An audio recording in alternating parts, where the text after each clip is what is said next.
अस्सलाम वालेकुम स्टूडेंट्स, बिस्मिल्लाहिर्रहमानिर्रहीम। स्टूडेंट्स, ये हमारी 9th क्लास की फ़िज़िक्स का लेक्चर नंबर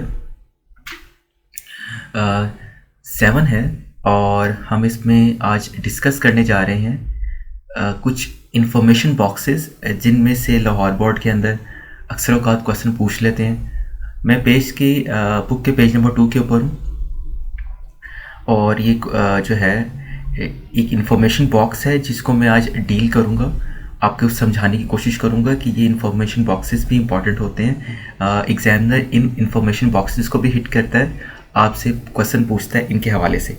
आज का हमारा लेक्चर इन्हीं इंफॉर्मेशन बॉक्सेस के हवाले से होगा जो कि चैप्टर नंबर 1 में है।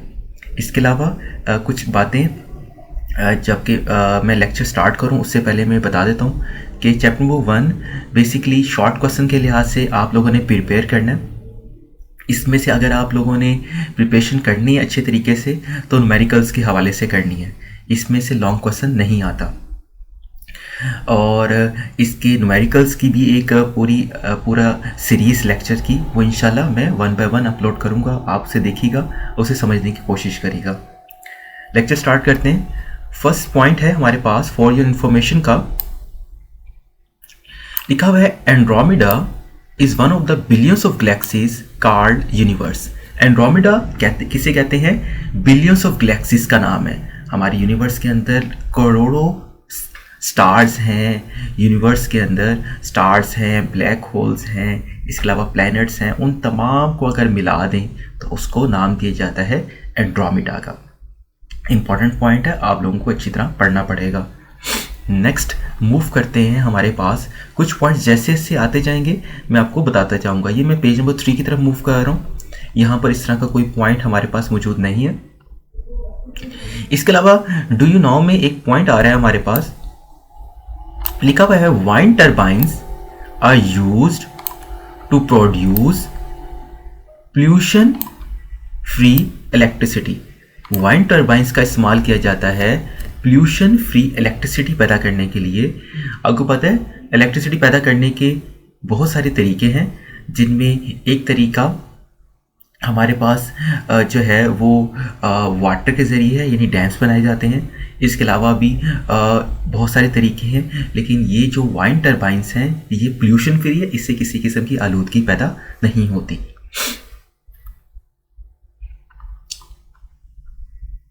नेक्स्ट मूव कर रहे हैं। हमारे पास ये पेज नंबर 5 है। नथिंग, इसके ऊपर भी इस तरह का कुछ नहीं है, लेकिन एक मिनी एक्सरसाइज है, यहाँ से MCQs पूछे जा सकते हैं। इसको अंडरलाइन लाजमी कर लें कि 1 litre is equal to 100 millilitre, 1 litre is equal to 1 DM cube decimetre cube, 1 millilitre is equal to 1 centimetre cube, 1 millilitre is equal to 1 centimetre cube. Students, इसको आप लाजमी अंडरलाइन कर लें, ये MCQs के लिहाज से इम्पॉर्टेंट है। ये MCQs के लिहाज से क्योंकि इम्पॉर्टेंट है इसलिए इसको अंडरलाइन करना आपके लिए ज़रूरी है। और इसके अलावा आगे हम मूव कर रहे हैं। इन टेबल्स को हमने पहले ही डिस्कस कर लिया था। इन टेबल्स को भी डिस्कस कर लिया था। टिट बेड्स के हवाले से ये भी MCQs के लिहाज से इंपॉर्टेंट है। मैस ऑफ वेरियस ऑब्जेक्ट्स, ये भी MCQs के लिहाज से टेबल इंपॉर्टेंट है, जिसमें earth atmospheric pressure atmosphere to 2500 kilometre, इसमें 10 की पावर 24 ग्राम, 10 की पावर 22 ग्राम, 10 की पावर 18 ग्राम और 10 की पावर 15 ग्राम, ये कुछ मैसेज हैं जो कि बताए गए हैं। ओशन का मैस बताया गया है 10 की पावर 12 ग्राम, एलिफेंट 10 पावर 9 ग्राम। इसके अलावा अगर हम बात करें, हमारे पास एलिफेंट का बताया गया है 10 पावर 6 ग्राम। कुछ इंपॉर्टेंट पॉइंट्स की तरफ और आ जाते हैं। 1.0 लीटर ऑफ वाटर, इसका बताया गया है 10 पावर 3 ग्राम। और कुछ इंपॉर्टेंट पॉइंट्स अगर हम डिस्कस करें तो हमें पता चलता है वाटर मॉलिक्यूल्स का बताया गया है 10 power -24 gram. Gain of tablets इसका बताया गया है 10 की पावर -9 ग्राम। स्टूडेंट्स, ये जो पॉइंट्स मैंने अंडरलाइन किए हैं इनको पढ़ना ज़रूरी है, इसमें से आपसे MCQs पूछ सकता है, इसलिए इनको तैयार करें, आप इनको अच्छी तरह पढ़ें तो ये आपको आहिस्ता आहिस्ता रेडी हो जाएंगे, यानी तैयार हो जाएंगे। नेक्स्ट मूव कर रहे हैं हमारे पास, ये हमारे पास फॉर इन्फॉर्मेशन में एक इन्फॉर्मेशन दी गई है, लिखा हुआ है Hubble space telescope orbits around the earth, it provides information about stars.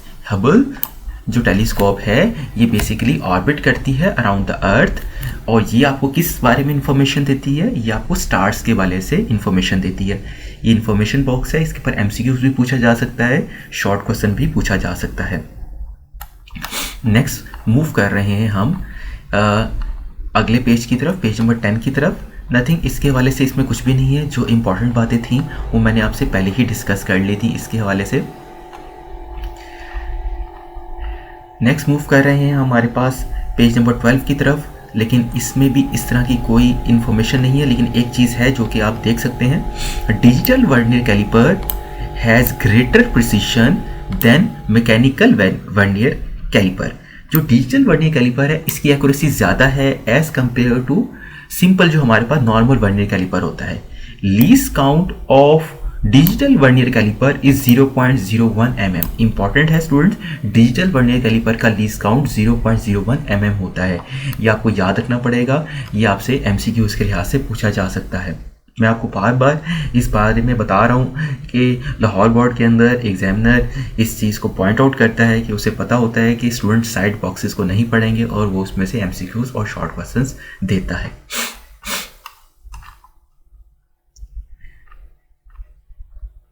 यहाँ पर कुछ और इम्पॉर्टेंट पॉइंट्स जो कि मैं नेक्स्ट पेज की तरफ मूव कर रहा हूँ slowly.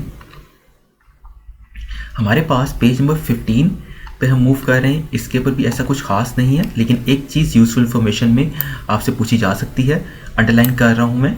Least count of ruler is 1 mm। Ruler का जो हमारा आम फुट्टा होता है उसका जो लीस्ट काउंट होता है वो 1 mm है।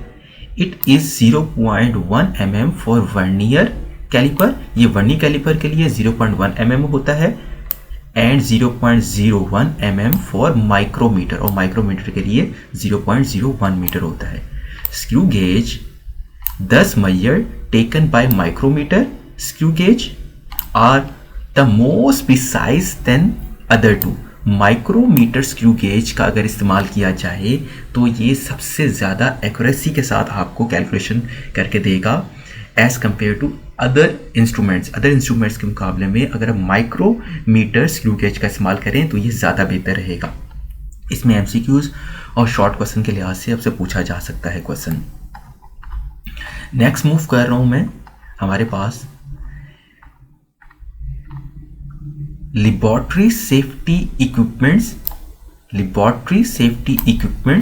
पेज नंबर 17 है। यहाँ पर लेबोरेटरी सेफ्टी इक्विपमेंट्स इंपॉर्टेंट हैं। इसमें fire exhauster laboratory safety equipments का ही एक टूल है, ये इंपॉर्टेंट है स्टूडेंट। इसके ऊपर आगे जाके भी एक पेज में क्वेश्चन आ रहा है जो कि मैं आपको अंडरलाइन करवाता हूं।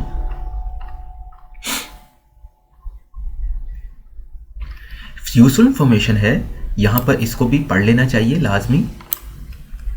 सम digital balances measure even small differences of the order of 0.0001 gram or 0.1 milligram. Such balances are considered the most precise balance। कुछ balances ऐसे होते हैं जो कि चीज़ों को measured करते हैं, बहुत ही थोड़ी सी इनमें माइनरली एरर होता है और ये चीज़ों को बहुत प्रिसाइज फॉर्म में बहुत ही एक्यूरेसी के साथ, प्रिसाइज का मतलब एक्यूरेसी के साथ आपको कैलकुलेशन करके देते हैं। इसको भी पढ़ लेगा अच्छी तरह। नेक्स्ट मूव कर रहे हैं पेज नंबर 19 के ऊपर। यहाँ पर एक इंफॉर्मेशन बॉक्सेस में लेबोरेटरी सेफ्टी इक्विपमेंट्स के ऊपर एक क्वेश्चन पेपर में पूछा भी गया है लाहौर बोर्ड के अंदर एक का दो दफ़ा। पेज नंबर 19 है जिसके ऊपर ये लिखा हुआ है, A laboratory safety must have safety equipment such as waste disposable basket। waste disposable basket लाजमी होनी चाहिए, fire exhauster, fire alarm, first aid box, sand and water buckets, fire blanket to put out fire, substances have and equipments that need extra care must bear poor wearing signs such as given below. कुछ ऐसे instrument जो कि खतरनाक हों उनके ऊपर आप इस तरह के सैम्बल्स लगा दें ताकि उनको कोई स्टूडेंट या कोई पर्सन उनको टच ना करे। यहाँ पर इम्पॉर्टेंट बात यह है कि इसमें बहुत सारे पॉइंट्स आपको बताए गए हैं। अगर आपको शॉर्ट क्वेश्चन में आएगा तो मैं आपको रिकमेंड करूँगा कम से कम 3 या 4 पॉइंट्स लाजमी लिखें। इम्पॉर्टेंट क्वेश्चन है, आप लोगों ने इसको अच्छी तरह याद करना है। नेक्स्ट मूव कर रहे हैं laboratory safety rules. Important question है लेबॉर्ट्री सेफ्टी रूल्स के हवाले से। इसमें क्या क्या रूल्स हैं? Do not carry out any experiment without permission of your teacher. अपनी टीचर की परमिशन के बगैर कोई भी एक्सपेरिमेंट मत करें। Do not eat, drink, play और run in the laboratory. Laboratory के अंदर भागें, कुछ खाएं पिए मत, भागें मत। Read the instruction carefully to familiarize yourself with the possible hazards before handling the equipment and material। किसी भी इक्विपमेंट या मटेरियल को आप छूने से पहले, इस्तेमाल करने से पहले उसकी इंस्ट्रक्शन पढ़ लें, उसको कैसे यूज़ करना है ताकि आप किसी तरह की आपको कोई प्रॉब्लम ना हो। Handle equipment and material with care. Equipment को ध्यान से, अच्छे तरीके से और उसको केयरली आप उसको इस्तेमाल करें। Do not hesitate to consult your teacher in case of any doubt. किसी भी तरह का डाउट हो तो टीचर से आप बात करने में हिचकिचाहट महसूस मत करें। Do not tamper with the electrical appliances other fittings in the laboratory. Tamper मत करें, किसी भी तरह की इलेक्ट्रिकल अप्लायंसेस को टेम्पर से मिलाते किसी तरह की छेड़छाड़ी मत करें, उसको ख़राब मत करें। रिपोर्ट एनी एक्सीडेंट और injuries immediately to your teacher. अपने टीचर के साथ अगर किसी तरह की कोई इंजरी हो गई है, कोई आपको चोट लग गई है तो अपने टीचर को इमीडिएटली बताएं। स्टूडेंट, ये भी एक इम्पॉर्टेंट क्वेश्चन था जो कि आपसे पूछा जा सकता था, मैंने अंडरलाइन किया है। नेक्स्ट मूव कर रहे हैं हमारे पास रूल्स ऑफ सिग्निफिकेंट फिगर्स के हवाले से। मैं आपको पहले ही डिस्कस कर चुका हूँ आपसे। इसके अलावा एक और पॉइंट है राउंडिंग ऑफ अ नंबर, ये भी मैं पहले से ही आपसे डिस्कस कर चुका हूँ। इसके अलावा समरी के कुछ पॉइंट्स से ये मैं आपसे पहले डिस्कस कर चुका हूँ, चैप्टर हमने पहले ही रीड आउट किया है। एक्सरसाइज के एमसीक्यूज को भी डिस्कस कर लेते हैं, जिसमें पहला एमसीक्यूज है the number of base units in SI are 7। Total 7 SI units होते हैं बेस यूनिट्स में। Which of the following unit is not a derived quantity. इसमें स्टूडेंट आ जाता है आपके पास किलोग्राम। किलोग्राम इसका आंसर है। Amount of substance in terms of number is measured in mole. इसमें आंसर आ जाता है मोल। उसके बाद an interval 200 microsecond is equivalent to, ये आ जाता है 2 × 10⁻⁻⁴ second. Which of the following is smallest quantity. Smallest quantity में डी ऑप्शन आ जाता है 5000 nanogram. Which instrument is most suitable to measure the internal diameter of test tube.